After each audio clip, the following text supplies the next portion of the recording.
Okay, today we're going to install a reverse camera on a Ford Fiesta. The camera I've chosen fits many Ford models in that kind of time frame. I've put the specs in the video above so you can see if it fits yours. The link is also in the description for this camera that I bought from AliExpress.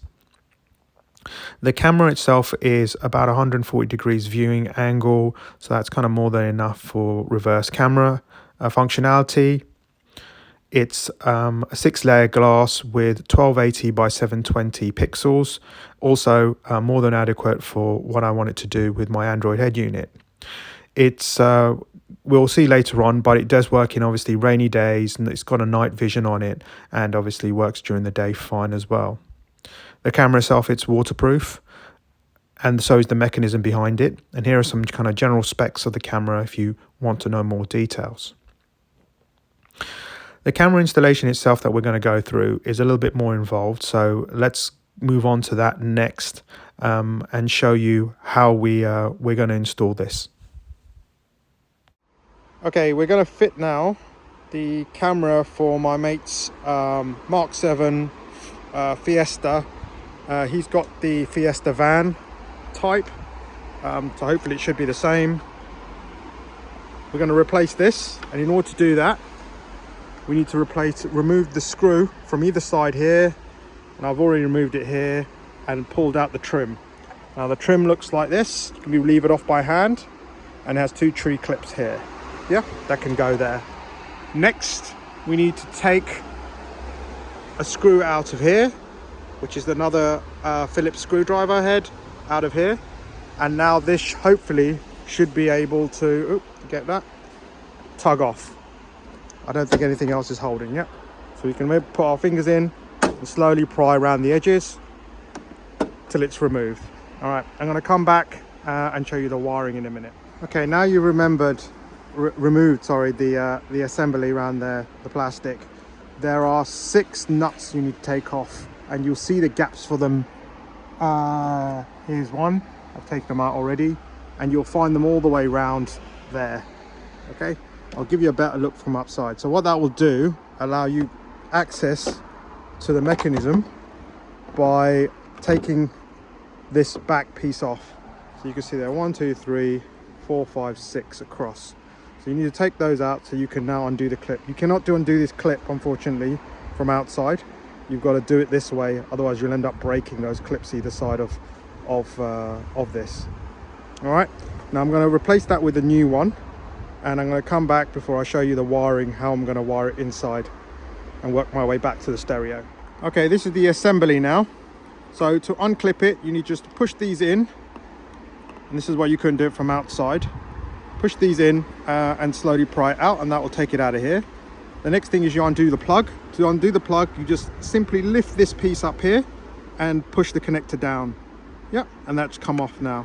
Okay, so that's the old one. Okay, so with the new camera, if I get it quickly, apologies. It's the same mechanism which will go into there with the electronic, but obviously I don't have a plug on the other end. So we need to put a waterproof connection, a solder type connection to here. If you want to, you can put a plug, take the other side of the plug off, or get a plug in order to put that on, but I'm just going to cut these and do that. Now first I'm going to do a test and see which one is the positive and which one is the negative for this, and once I do that I'll come back to you once I've done the solder connections. Right, waterproof solder connections. Okay, I'm back. I just did a little bit of cleaning because it was filthy under there. Now what I realized was actually this is only a micro switch that is connecting, that is doing the, you hear that click? It's a micro switch. Now for people who don't know what a micro switch is, it's a switch that just bridges a connection. So it doesn't really matter the polarity, I don't believe, of what you connect it to. So what I'm going to do is cut this next and put it here, and I'm going to use what's these are called solder seal connectors. You can get them off Amazon. They're very good. They provide a watertight seal, plus they solder the connection in between. So what you do is put the cable in one side, cable in the other side. I would hold it with a pair of pliers, and then basically use a heat gun, or if you've got a good hairdryer, heat that, and that solder will melt as well as you will shrink the cable on either side when that happens. Okay, I'm going to do that now, and I'm going to come back to you once I've done those and have connected this up. Okay. So okay, I just want to show you what this looks like basically when I put this in there. So I've stripped the cables back. I'm doing blue to red and white to black. I've cut it down a bit and I've just put them beside each other. So the next thing I'm going to do is I will heat the middle in order to hit that, and then heat the sides, and it will kind of seal itself. Now in terms of the cables, the actual RCA that come in, I've had to pop this out, this grommet out, and I've just put the cable at the bottom. Now this is not the best way, but I don't want to damage this grommet. So what I would suggest at the time being, I'm thinking I'm put this at the bottom and then the grommet back in, but hopefully water shouldn't get into that point. Probably maybe use some sealant or something if you feel nervous about it and so forth. Otherwise you would need to cut this, and that would also lose integrity of the seal there, the rubber grommet. Hopefully there shouldn't be any problems there. Maybe when you put it back, put a sealant bead around here, just a little bit inside, in order to stop the water going down to here. Okay, all right, I'll be back soon. Okay, I'm back. So as you can see, sorry about the noise in the background, the solderless joints have nicely wicked together. It's also sealed here with these two round bits, and the shrink wrap has also sealed the cable, so to make it a waterproof connection. Once you've done that, just double check and make sure you can hear the click noise of the unlocking. Just double check that, because you don't want to shut it without doing that. And now we're going to do the reverse assembly in order to put everything back. The next thing we need to tackle is how do we get our cable through these very tiny grommets, which seems to be the only place we can bring this cable from here, wired round and into here. And let's have to work out how we're going to do that next. All right, thanks. Okay, I'm back. Looks like the weather's turned on me. So in order to put this wire in, just going to quickly show you. This is probably the hardest one I've had to do on a car before. We need to go from obviously here where the connector is, round the trim, and then we have to go really into the body and come out this into here until we can get to here, and then we can take that to the front of the car. Now just want to quickly show you what the end of the cable looks like. So we have this side, which is basically to your stereo or your Android stereo, and this will be your video feed, and this is your brake signal feed, right? Or power feed for your brake signal. So basically it tells, this is kind of a when this is powered, it'll tell the stereo that your car is in reverse. Okay, now we don't really need to use this possibly if we've got a CAN bus one, but I'll come confirm that with the wiring. Now this is what goes to your stereo side. Okay, the other side, if I can get that up here, you've got your power feed, which goes into here for your camera. You've got your video feed, and then you've got, sorry, it's hard to do one-handed. You've got your brake feed, right? So basically this goes to your brake left and right, power and ground of your brake light. So when your brake light comes on, that powers the camera to say, okay, it's on now, and that will then give that other signal back to the stereo if you don't have a CAN bus with the stereo, to tell them it's in reverse mode.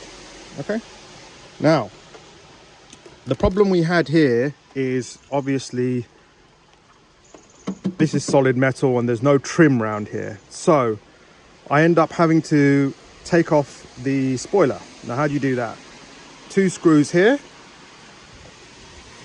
2 screws on the other side here, not a problem.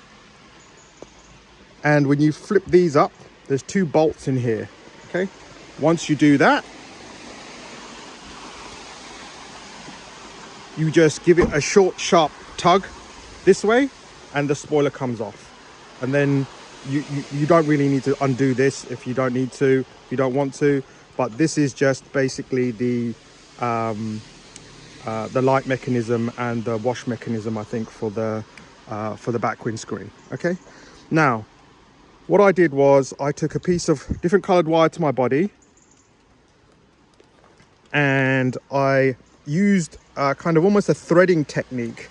So I started with a small hole, take the middle of the cable, I pushed it through to this side, right? Because it's a bigger hole, I can fish it out easier. Then from this side, I was able to push it through gently and lifted it up where that's behind roughly here. I was able to get it to here. Once I was able to there, I pulled this out. So I pulled it cable out this way. Then I threaded it back in through here, get to this hole, threaded it back out again. And once I did that, I looped it back in and I got it all the way up to here. Okay, so I think that's the easiest mechanism to do that. Now, the only problem I see is the head of the cable is pretty much this with a little wire on it, right? Getting that through is going to be an issue. So I'm going to give it a try without cutting it, but I may need to cut it and resolder it afterwards or connect it back again, solder it up again, because I doubt it's going to go all the way through there smoothly. So I'll get back to you on which technique I used and how I got it from over there back to there. Once it's here, you're behind the trim, so there shouldn't be an issue, right? So you can also connect it up and there won't be a problem.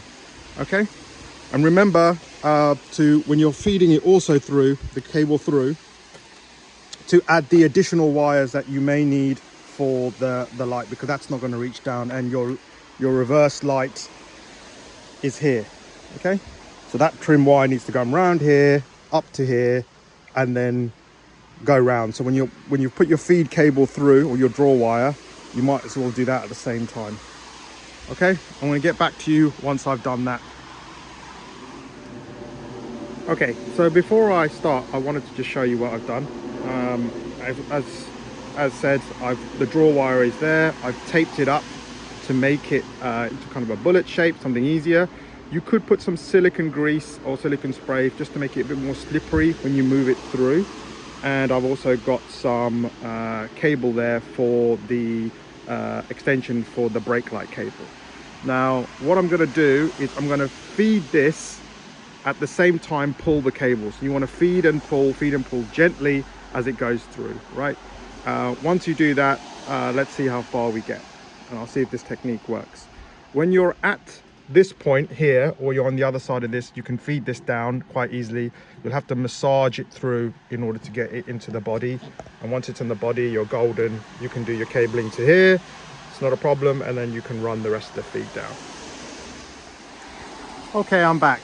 That technique unfortunately didn't work because it got stuck here on this particular curve, and it wouldn't go, and the draw wire is. So I'm doing this so you don't have to go through this. I've unfortunately had to cut off the end in order to feed it through, and I'm going to have to connect it back up. It shouldn't be a big deal to do, but that's the only way I can see on this vehicle to do it. If you've got a better technique, let me know in the comments, and hopefully you can help somebody else out.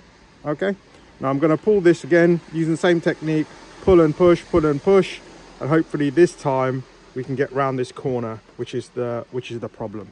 Okay, you will also be able to see the cable as it goes through, so you'll know really roughly where it's at before you even get to here. All right then, we'll be back.